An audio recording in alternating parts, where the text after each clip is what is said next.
बच्चों, पिछली वीडियो में हमने स्रोत या व्युत्पत्ति के आधार पर शब्दों के भेद के बारे में पढ़ा था।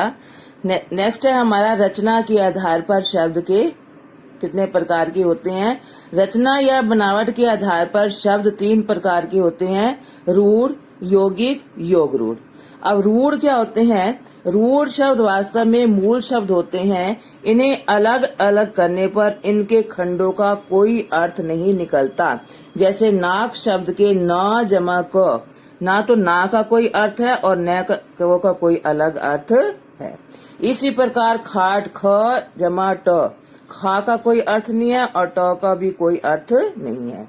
दूध, पुस्तक, प्राण, रात आदि कई शब्द ऐसे हैं जिनका कोई अर्थ नहीं है। नंबर 2 है यौगिक शब्द। यौगिक का अर्थ होता है योग से बना।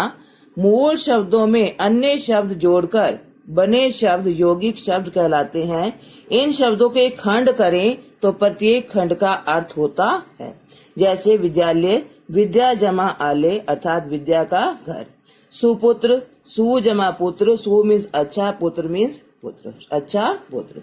यौगिक शब्दों की रचना उपसर्ग, प्रत्यय, संधि, समास द्वारा होती है। नंबर 3 है योग रूढ़ शब्द। योग रूढ़ शब्द बच्चों वे शब्द होते हैं जो अन्य शब्दों के मेल से बनते हैं। अंतर इतना ही है कि वे अपने सामान्य अर्थ को छोड़कर किसी विशेष अर्थ में रूढ़ हो जाते हैं। जैसे हिमालय, हिम आले घर। हिमालय एक पर्वत का नाम है। हिमालय शब्द ऐसी किसी भी जगह का बोध न होकर एक पर्वत विशेष का बोध करा रहा है। जैसे जलज है, जल मीन्स पानी, जो मीन्स जन्मा या उत्पन्न हुआ, यानी पानी में उत्पन्न हुआ।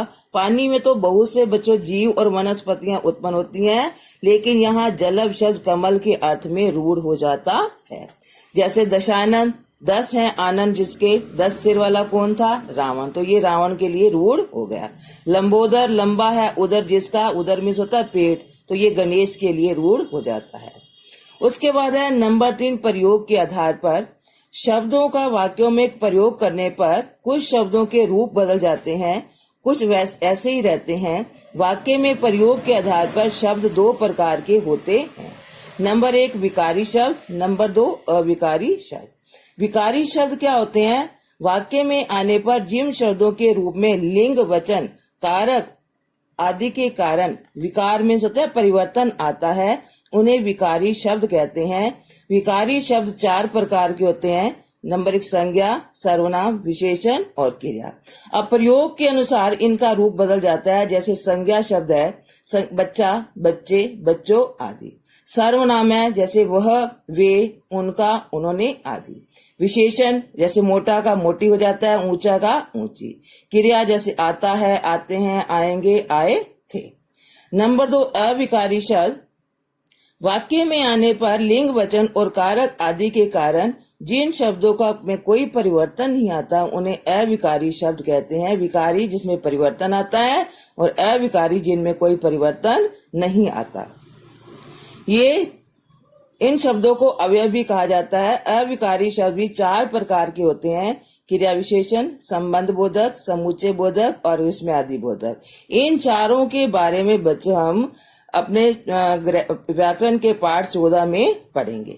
उसके बाद हमारा अगला है अर्थ के आधार पर शब्द के भेद। व्याकरण में केवल सार्थक शब्दों का अध्ययन किया जाता है। सार्थक में जिनका कोई अर्थ हो। अर्थ के आधार पर शब्द कई प्रकार के होते हैं। एकार्थी, अनेकार्थी, समानार्थक, पर्यायवाची बोलते हैं इसको, विपरीतार्थक, विलोम शब्द, श्रुति संभिन्नार्थक शब्द। इनके बारे में बच्चों हम पहले 5वें अध्याय में पढ़ चुके